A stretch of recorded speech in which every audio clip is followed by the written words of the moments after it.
Hey guys, this is Joe East again. Yeah, I wanted to give a little bit mapping in detail to the possibilities of the next age and how that might look compared to say previous ages that are the influences on the present and past civilizations and religions and how it might emerge into something new. So I just want to put this map up here. Of course, everything's simplified, right?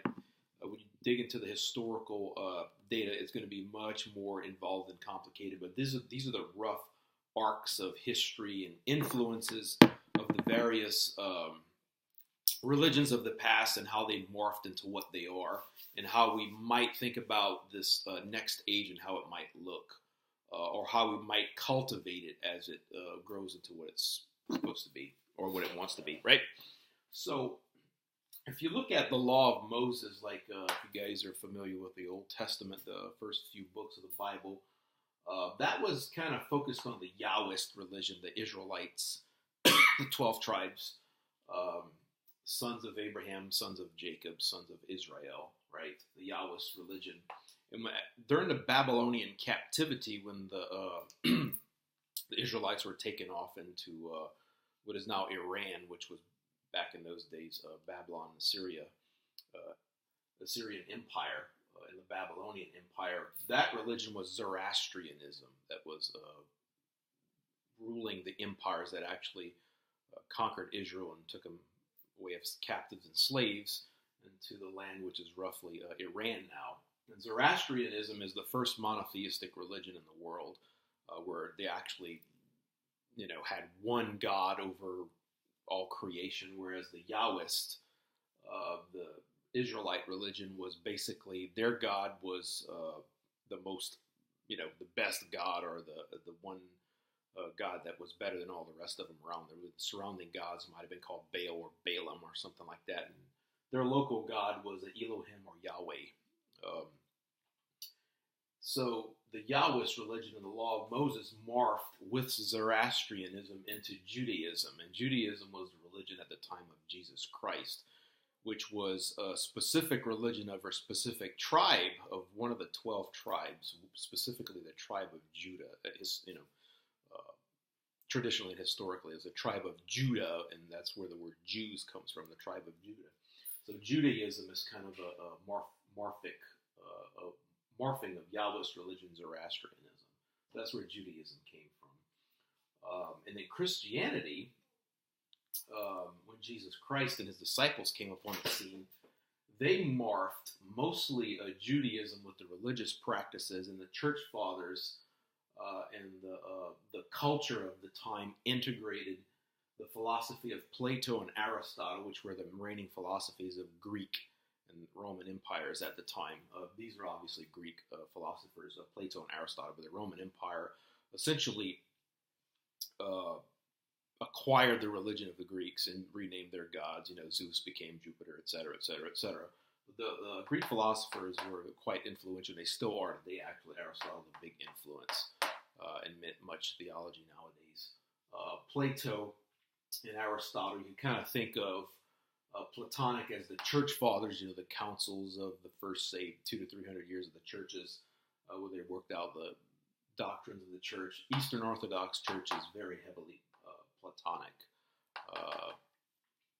forms. Aristotle, you'll see it more in the Western churches and the Catholic Church, where the major influence was Thomas Aquinas. And like I said, the Western churches, which is the Catholics and the Protestants, are heavily influenced by Aristotle. The Eastern Church is more Plato. Again, this is very rough arcs. There are complications in there, but those are the rough arcs. So Plato and Aristotle plus Judaism equals Christianity. And you can't really argue that much with those three arcs as what formed Christianity. Now, later we hear of Islam that came about with Muhammad a few hundred years after Christianity launched out. Islam is actually an inheritance of Judaism, which of course mostly the Law of Moses, Judaism, Zoroastrianism, because Islam is also a monotheistic religion, right? Kind of like Christianity and Judaism. So Zoroastrianism is the first monotheistic religion that influenced all three of the major monotheistic religions of Christianity, Judaism, and Islam. So Islam, mainly the main arcs in Islam is Judaism and Christianity, right? So in order to understand Islam, you must understand the Judaic scriptures and the Christian scriptures. So what I see happening when I was talking about in my previous clip of the next age is a morphing of the current strands of, a little bit of Judaism, a lot of Islam, a lot of Christianity, but we're going to see some Buddhist and Hindu inputs into this next age.